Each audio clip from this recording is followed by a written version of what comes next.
Hello po! Kumusta po kayo? Ayos lang po ba kayo? Ako po si Maylene at welcome po ulit sa aking Tagalog classroom. In today's lesson, we're going to practice introducing ourselves in Tagalog. But we will just focus on using important identity details. Since you're now at an intermediate level, we'll focus more on making your sentences smoother, more natural, and more descriptive. I'll guide you in English, and then I'll model the sentences in Tagalog so you can hear how they sound in real conversation. Handa na po ba kayo? Ito po ang mga layunin natin sa araw na ito. Here are our objectives for today. By the end of this lesson, you should be able to introduce your basic identity details in Tagalog, describe your hometown and current location in simple sentences, and deliver a smooth and complete self-introduction. Sige, magsimula na tayo. Ipakilala mo ang sarili mo. Introduce yourself. For this task, we will focus on just the 7 parts of your identity.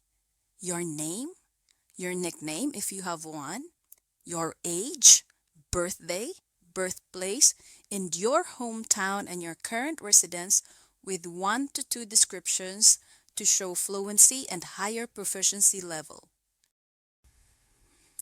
Now, let me show you how all of these details sound when combined into a natural introduction.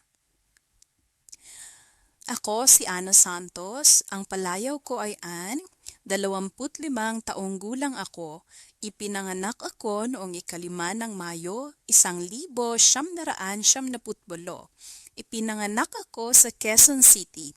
Taga Davao ako, nasa Mindanao ang Davao. Ito ay isang malinis at maunlad na lungsod na kilala sa disiplina at kaayusan. Nakatira ako ngayon sa North Carolina. Ang North Carolina ay isang tahimik at magandang estado na kilala sa mga puno, bundok at malalawak na tanawin. In English, that means, I am Ana Santos. My nickname is Ann. I'm 25 years old. I was born on May 5, 1998. I was born in Quezon City. I am from Davao. Davao is in Mindanao. It is a clean and progressive city known for discipline and order. I currently live in North Carolina. North Carolina is a peaceful and beautiful state known for its trees, mountains, and wide landscapes.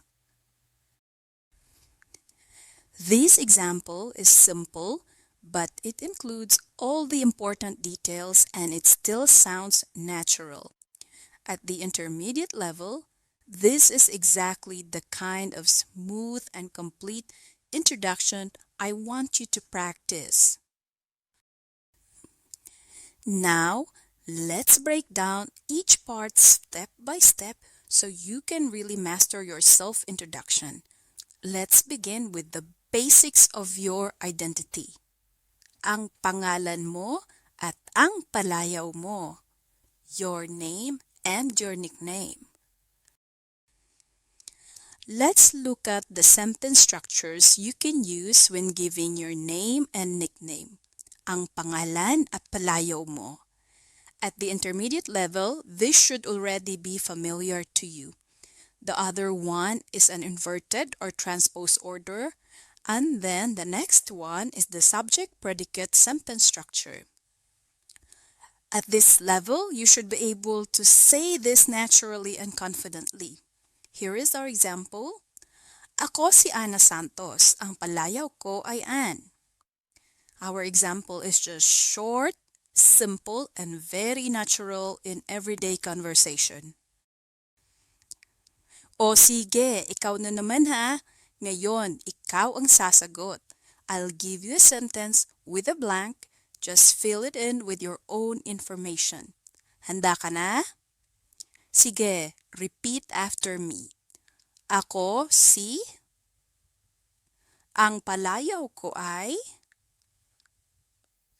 O diba madali lang?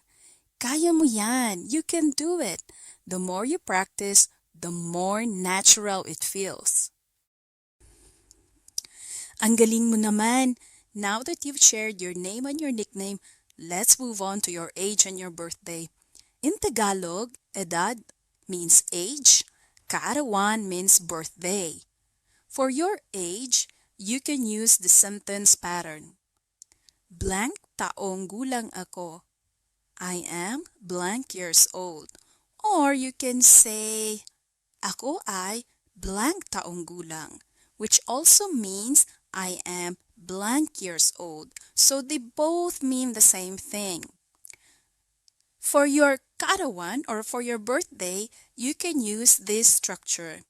Ipinanganak ako noong blank. I was born on. Here is an example. 25 taong gulang ako. Ipinanganak ako noong 5 ng Mayo, 1978. In English, that means I'm 25 years old. I was born on May 5th, 1998. O sige, ikaw na naman ha. Ngayon, ikaw naman uli ang sasagot. I'll give you a sentence with a blank and just fill it in again with your own information. Handa ka na? Sige, repeat after me. Ako ay kaong gulang. Ipinanganak ako noong ng. Just practice until you feel comfortable. The more you repeat it, the more natural it becomes. Ngayon, tapos na tayo sa edad at kaarawan mo. Now that you've shared your age and your birthday, let's move on to your birthplace. In Tagalog, we say, lugar ng kapanganakan.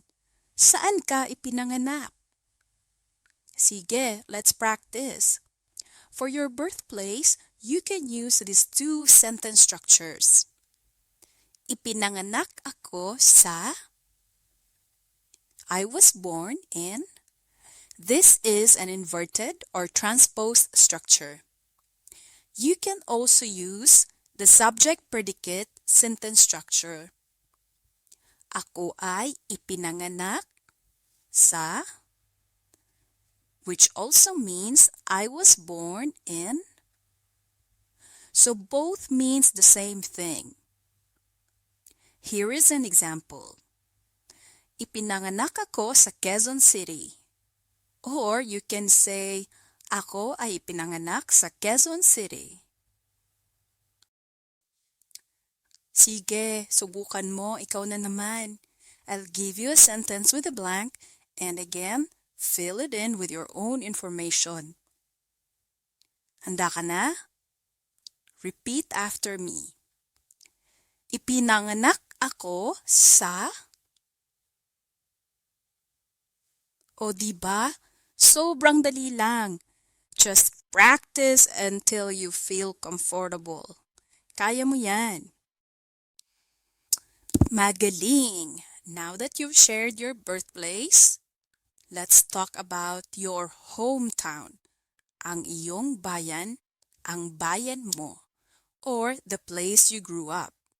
In Tagalog, you can say, taga blank ako. I'm from, or lumaki ako sa, I grew up in. For example, taga Davao ako. Or you can say, lumaki ako sa Davao. Handa ka na? Sige, let's practice. Ayos, magaling. Ngayon naman, subukan nating ilarawan ang iyong bayan.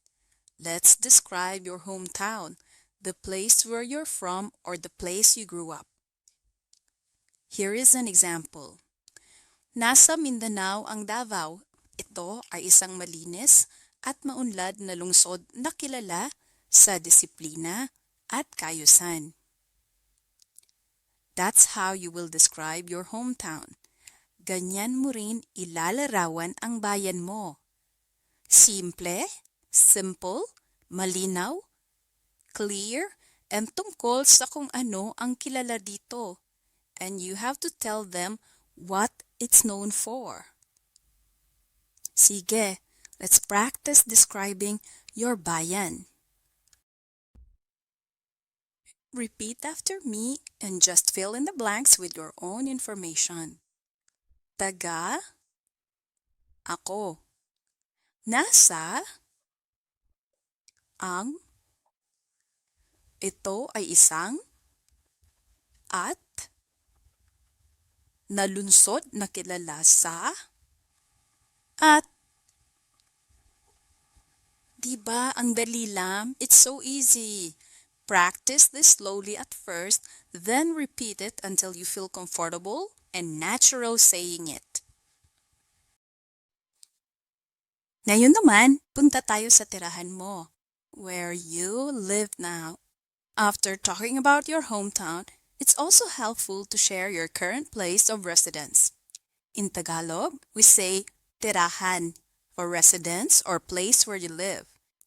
You can also add a short description of your tirahan, something simple about what it's like. It shows fluency and higher proficiency level. For our sentence structure, you can say or you can use, nakatira ako ngayon sa. Here is our example. Nakatira ako ngayon sa North Carolina. Now, let's try to describe your tirahan.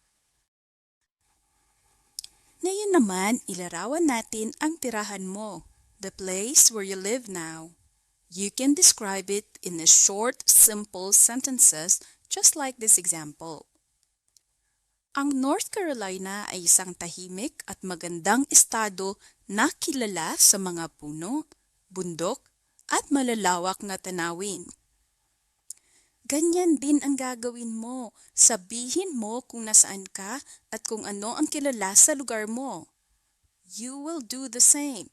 Say where your place is located and what it is known for. Sige, mag-practice tayo. Ikaw na naman ha. Repeat after me and just fill in the blanks your own information. Nakatira ako sa. Ang ay isang at na estado na kilala sa mga at. O diba? Simpleng-simple lang. Kayang-kaya mo yan. Alam ko, kaya mo yan. Now that you've learned each part of the identity introduction, let me show you again the full version so you can hear how everything flows together and listen carefully to the structure, the rhythm, and how each detail connects. When you're ready, use this same format to create your own complete introduction.